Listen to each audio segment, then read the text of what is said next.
तो चलिए पहली और सबसे महत्वपूर्ण बात से शुरू करते हैं।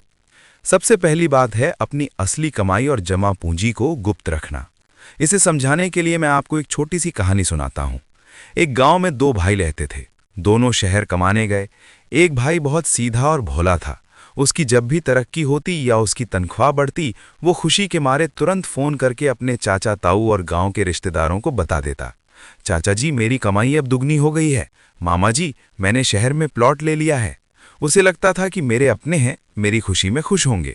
लेकिन दूसरा भाई चाणक्य की बुद्धि रखता था।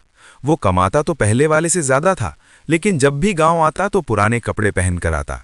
जब रिश्तेदार पूछते कि बेटा कितना कमा लेते हो, तो वो हमेशा रोनी सूरत बनाकर कहता, अरे काका, बस गुजारा चल रहा है, शहर में महंगाई बहुत है, कुछ नहीं बचता। अब परिणाम सुनिए। जिस भाई ने अपनी कमाई का ढिंढोरा पीटा था, धीरे धीरे रिश्तेदारों की आंखों में खटकने लगा। उनके मन में आ गया कि ये कल का छोकरा हमसे आगे कैसे निकल गया। जो रिश्तेदार कल तक उसे प्यार करते थे, अब वही उसकी पीठ पीछे बुराई करने लगे। किसी ने उससे उधार मांगा, किसी ने कहा मेरी बेटी की शादी है, 2 लाख दे दे। अब वो मना करे तो बुरा बने और दे दे तो अपना नुकसान करे। देखते ही देखते उसकी जमा पूंजी भी खत्म हो गई और रिश्ते भी खराब हो गए। वहीं दूसरा भाई, जिसने अपनी कमाई छुपाई थी, वो शांति से अमीर बनता गया। रिश्तेदारों को लगता था कि ये तो हमारे जैसा ही है, इसलिए ना किसी ने उससे जला, ना किसी ने उससे उधार मांगा। उसने अपना पैसा भी बचाया और परिवार भी। चाणक्य यही समझाते हैं, इंसान का स्वभाव है कि वो दूसरों के दुख से दुखी होता है, लेकिन दूसरों के सुख से उसे 100 गुना ज्यादा दुख होता है। जब आपके रिश्तेदार देखेंगे कि आप उनसे ज्यादा कमा रहे हैं, आपकी गाड़ी उनसे बड़ी है, आपके बच्चे उनसे अच्छे स्कूल में पढ़ रहे हैं, तो उनके मन में एक अदृश्य जहर घुल जाएगा। वो आपके मुंह पर मीठा बोलेंगे, जुग जुग जियो बेटा, लेकिन अंदर ही अंदर उनकी हाय लगेगी। और बुजुर्ग कहते हैं कि पत्थर को भी नजर लग जाती है तो इंसान क्या चीज है। इसलिए चाणक्य की सलाह को पत्थर की लकीर मान लीजिए। अपने रिश्तेदारों के सामने हमेशा साधारण बनकर रहिए। अपनी असली रहसी, अपना बैंक बैलेंस सिर्फ अपने तक रखिए। उन्हें यही लगने दीजिए कि आप भी उन्हीं की तरह संघर्ष कर रहे हैं। इसी में आपकी सुरक्षा है। अब आते हैं दूसरी बात पर, जो आपकी सफलता की नींव है, अपना अगला कदम या भविष्य की योजना। चाणक्य का एक बहुत प्रसिद्ध श्लोक है, मनसा चिंतितम कार्यम वाचा नैव प्रकाशयत। यानी जो काम आपने मन में सोचा है, उसे तब तक जुबान पर मत लाओ जब तक वो पूरा ना हो जाए। हम में से 90% लोग ये गलती करते हैं। मान लीजिए आप कोई नया व्यापार शुरू करने वाले हैं, या आप विदेश जाने की तैयारी कर रहे हैं, या आप कोई बड़ी ज़मीन खरीदने वाले हैं। हमारा मन करता है कि हम अपनों को बताएं। हम किसी शादी या पार्टी में मिलते हैं, थोड़ा जोश में आते हैं और बोल देते हैं, मामा जी, मैं तो अगले महीने नई फैक्ट्री डाल रहा हूँ, या मैं तो बाहर जा रहा हूँ। जैसे ही आप ये बोलते हैं, आप अपनी सफलता का गला घोट देते हैं। क्यों? क्योंकि हमारे समाज में एक केकड़ा वाली सोच होती है। जब एक केकड़ा बर्तन से ऊपर चढ़ने की कोशिश करता है, तो बाकी केकड़े उसे धक्का नहीं देते, बल्कि उसका पैर पकड़कर नीचे खींच लेते हैं। रिश्तेदार अक्सर वही केकड़े होते हैं। जैसे ही उन्हें पता चलेगा कि आप कुछ बड़ा करने वाले हैं, वो आपको डराना शुरू कर देंगे। वो कहेंगे, अरे बेटा, आजकल बाजार बहुत खराब है, ये काम मत करना, डूब जाओगे। शर्मा जी के बेटे ने भी यही किया था, आज सड़क पर आ गया है। तुमसे नहीं हो पाएगा, ये तुम्हारे बस की बात नहीं है। वो इतने नकारात्मक विचार, इतनी बुरी बातें आपके दिमाग में भर देंगे कि आपका बना बनाया हौसला टूट जाएगा। आपको खुद पर शक होने लगेगा। वो ये सब प्यार का नाटक करके बोलेंगे कि हम तो तेरे भले के लिए कह रहे हैं, लेकिन असल में वो नहीं चाहते कि आप उनसे ऊपर उठें। और अगर भगवान न करे आप उस काम में असफल हो गए, तो यही रिश्तेदार सबसे पहले ताली बजाएंगे। वो आपकी असफलता का उत्सव मनाएंगे और कहेंगे, हमने तो पहले ही कहा था, हमारी बात नहीं मानी, अब भुगतो। इसलिए समझदार व्यक्ति अपनी योजनाओं पर पर्दा डालकर रखता है। याद रखिए, एक बीज को पेड़ बनने के लिए जमीन के अंदर अंधेरे में गुप्त रहना पड़ता है। अगर आप बीज को बार बार खोद कर सबको दिखाएंगे कि देखो कितना बड़ा हुआ, तो वो कभी पेड़ नहीं बन पाएगा, वो मर जाएगा। अपने सपनों को भी उस बीज की तरह लोगों की नजरों से बचाकर अंधेरे में पालना सीखिए। जब आप सफल हो जाएं, जब मकान बन जाए, जब जीत पक्की हो जाए, तब दुनिया को पता चलने दीजिए। तब वही लोग जो टांग खींच रहे थे, आपके लिए तालियां बजाएंगे। दोस्तों, अभी तो हमने सिर्फ 2 बातें जानी है, पैसा और योजना। लेकिन जो अगली तीसरी बात है, घर के झगड़े, आपकी कमजोरी और सहा गया अपमान। ये वो बारूद हैं जो अगर रिश्तेदारों के हाथ लग गए तो आपकी हस्ती मिटा सकते हैं। चलिए जानते हैं इन खतरनाक राजों के बारे में। चलिए अब उस तीसरी बात पर आते हैं जिसने आज हजारों परिवारों को तोड़कर रख दिया है। यह है अपने घर के झगड़े और अंदरूनी कलह।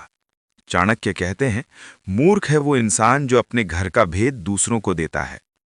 हर घर में बर्तन खड़कते हैं, पति पत्नी में झगड़ा होता है, बाप बेटे में अनबन होती है। ये दुनिया का सबसे सामान्य सच है। लेकिन हमारी सबसे बड़ी गलती क्या होती है? जब हमारा अपने जीवन साथी से या घर में किसी से झगड़ा होता है तो हम गुस्से में या अपना मन हल्का करने के लिए फोन उठाते हैं और अपनी बुआ, मासी, चाचा या किसी खास रिश्तेदार को सब बता देते हैं। हमें लगता है कि वो हमारे अपने हैं, वो हमारी बात समझेंगे, हमें सहारा देंगे। लेकिन ये आपकी जिंदगी की सबसे बड़ी भूल साबित होती है।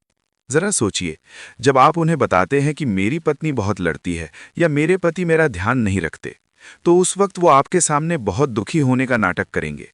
वो कहेंगे, हाँ बेटा, बहुत बुरा हो रहा है तुम्हारे साथ, ऐसा नहीं होना चाहिए। लेकिन कड़वा सच ये है कि वो अंदर ही अंदर खुश होते हैं। उन्हें मसाला मिल जाता है।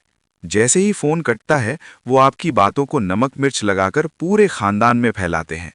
वो दूसरों से कहते हैं, अरे उनके घर में तो रोज महाभारत होती है, उनकी तो आपस में बनती ही नहीं। देखते ही देखते आपके घर की इज्जत घर की चार दीवारी से निकलकर चौराहे पर नीलाम हो जाती है। और एक बात याद रखिए, आज आपका अपनी पत्नी या पति से झगड़ा हुआ है, कल शाम तक आप दोनों एक हो जाएंगे। पति पत्नी का रिश्ता ऐसा ही होता है, वो फिर से सब भूलकर साथ हो जाएंगे। लेकिन वो रिश्तेदार उस बात को नहीं भूलेंगे। वो उस झगड़े को अपने दिमाग में रिकॉर्ड कर लेंगे और भविष्य में जब भी मौका मिलेगा वो आपको ताना मारेंगे। वो आपके दिमाग में एक दूसरे के खिलाफ जहर भरते रहेंगे। वो उस आग को बुझाने नहीं आएंगे, वो उस आग में घी डालने आएंगे ताकि तमाशा चलता रहे। इसलिए अपने होठों को सिल लीजिए। घर के अंदर चाहे युद्ध हो जाए, लेकिन घर का दरवाजा खुलने पर दुनिया को यही दिखना चाहिए कि हम एक हैं, हम खुश हैं। जिस घर की दीवारें मजबूत होती हैं और भेद बाहर नहीं जाता, उस घर को कोई भी बाहरी ताकत तोड़ नहीं सकती। पांचवी और अंतिम बात जो आपके वजूद के लिए खतरा बन सकती है, वो है अपनी कमजोरी या अपना पुराना राज। चाणक्य नीति कहती है कि अपनी कच्ची रग कभी किसी के हाथ में मत दो। हर इंसान की कोई ना कोई कमजोरी होती है, कोई डर होता है, कोई बुरी आदत होती है, या अतीत में की गई कोई ऐसी गलती होती है जिस पर उसे पछतावा होता है। हम अक्सर भावनाओं में बहकर या शराब के नशे में या बहुत ज्यादा दोस्ती के मूड में अपने किसी चचेरे भाई या करीबी रिश्तेदार को वो राज बता देते हैं। हम कहते हैं, यार तुझे अपना समझकर बता रहा हूं, किसी को मत बताना। लेकिन चाणक्य कहते हैं कि समय बदलते देर नहीं लगती। आज जो आपका सबसे सगा है, कल अगर किसी जमीन के टुकड़े के लिए या पैसे के लिए उससे आपकी दुश्मनी हो गई तो क्या होगा? वो रिश्तेदार सबसे पहले उसी राज को हथियार बनाएगा। वो भरी सभा में पूरे परिवार के सामने आपकी उसी कमजोरी पर वार करेगा जो आपने उसे खुद बताई थी। वो सबको बताएगा कि अरे ये तो ऐसा है, इसने पहले ये कांड किया था। उस वक्त आप खून के आंसू रोएंगे। आपको उस रिश्तेदार पर गुस्सा नहीं आएगा, आपको खुद पर गुस्सा आएगा कि मैंने उसे ये बात क्यों बताई। इसलिए बुद्धिमान बनिए, कछुए की तरह बनिए। जैसे कछुआ खतरा महसूस होते ही अपने कोमल अंगों को अपनी सख्त खोल के अंदर छुपा लेता है, वैसे ही अपनी कमजोरियों को छुपा कर रखिए। अपनी कमजोरी सिर्फ ईश्वर को बताइए या खुद को, किसी तीसरे इंसान को नहीं, क्योंकि ईश्वर माफ करता है लेकिन इंसान तमाशा बनाता है। अगर आचार्य चाणक्य की इन कड़वी मगर सच्ची बातों ने आपकी आंखें खोली हैं, तो इस वीडियो को अपने उन दोस्तों के साथ शेयर जरूर करें जो बहुत भोले हैं और सब कुछ सबको बता देते हैं। चैनल को सब्सक्राइब करना ना भूलें, क्योंकि यहाँ हम जिंदगी का सच बताते हैं। मिलते हैं अगली वीडियो में। जय हिंद।